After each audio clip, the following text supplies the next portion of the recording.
Namaste बिटिया, हमेशा खुश रहो बिटिया. A very good morning to you all. Myself, JVN Dr. Ravi Jain, Assistant Professor, Department of Practice of Medicine at Faculty of Homeopathic Science, Jyoti Vidyapeeth Women's University. In today's lecture, we are going to start with hypoglycemia. This is the picture of pancreas. As usual, we are not going to discuss about this picture because we have already discussed in the previous lecture. Just to remind you of the organ that is associated with hypoglycemia, I have posted this picture. What is hypoglycemia?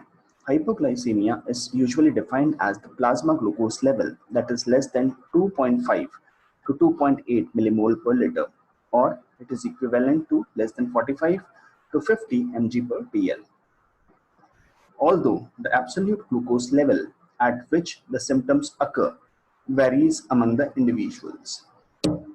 Hypoglycemia is considered in any patients with confusion, altered level of consciousness, and seizures. Counter-regulatory response to hypoglycemia includes insulin suppression and the release of catecholamines, glucagon, growth hormone, and cortisol. There is a Whipple's triad. What is Whipple's triad? Whipple's triad should be present in the patients with the symptoms consistent with hypoglycemia. Second condition, with a low plasma glucose concentration that is measured by a method capable of accurately measuring low glucose level and not a glucose monitor. And third one is a relief of symptoms after plasma glucose level is raised. What is the etiology? The etiology is most common as a result of treating patients with diabetes mellitus. Other factors include drugs, which includes insulin secretagogues, pentamidine, quinine, etc. Critical illness like hepatic, renal, or cardiac failure, sepsis, prolonged starvation. These can be responsible for development of hypoglycemia. Hormonal deficiencies like adrenal insufficiency, hypopituitarism, particularly in young children. Insulinoma, that is pancreatic beta cell tumor, beta cell hyperplasia after gastric or pediatric surgery. Other factors like antibodies to insulin or the insulin receptors, inherited enzymatic defects, etc. are responsible for development of hypoglycemia. What are the clinical features of hypoglycemia? The clinical features includes the symptoms which can be divided into autonomic, neuroglycopenic, or non-specific. Three types of symptoms it can be divided into: autonomic, neuroglycopenic, and non-specific. Autonomic includes tremors, sweating, palpitation, anxiety, nausea, and shivering. Autonomic symptoms are those which we cannot control, like tremors, sweating, palpitations, anxiety, nausea, and shivering. There are various neuroglycopenic symptoms. The neuroglycopenic symptoms include dizziness, there is confusion, inability to concentrate, drowsiness, incoordination, speech difficulty, irritability, anger, headache, amnesia, and blurred vision, etc. So the neuroglycopenic symptoms include, I will again repeat it: dizziness, confusion, inability to concentrate, drowsiness, incoordination, speech difficulty, irritability, anger, headache, amnesia, and blurred vision, etc. The non-specific symptoms include nausea, headache, tiredness, and hunger. I will again repeat non-specific symptoms: nausea, headache, tiredness, and hunger. There are various signs of hypoglycemia. The signs includes sweating, pallor, tachycardia, and increased pulse pressure. So the signs include sweating, pallor, tachycardia, and increased pulse pressure. What is the diagnosis and how will you diagnose a case of hypoglycemia?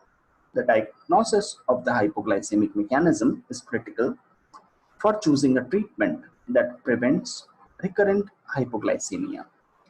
The suggestive history, the dramatic response to intravenous glucose during the attack, low plasma glucose levels during the attack, and identification of the cause. Now, the management of hypoglycemia. How will you manage the case of hypoglycemia? Acute therapy of hypoglycemia requires administration of oral glucose or, if unavailable, rapid absorbable sugars. Example, fruit juice.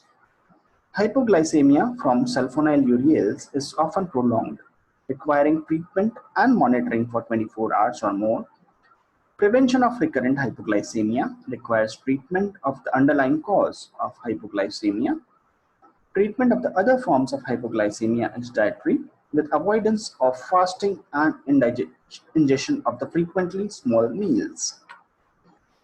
This is the management. When a suspected or documented case of hypoglycemia is coming to you, there are two possibilities. Number one, he can be diabetic and he cannot be diabetic. So if the patient is diabetic, treat with insulin, sulfonylureas or other secretagogues. Next, adjustment of the regimen and document improvement and monitoring. The second condition that is more complicated is when he is not having any kind of diabetes. In such patient, there are two possibilities. Number one, there can be clinical clues like drugs, if he is taking any kind of drugs, or is there any kind of organ failure, is there any sepsis, hormonal deficiencies, non-beta cell tumor, or previous gastric surgery. In such cases, provide adequate glucose and treat the underlying cause.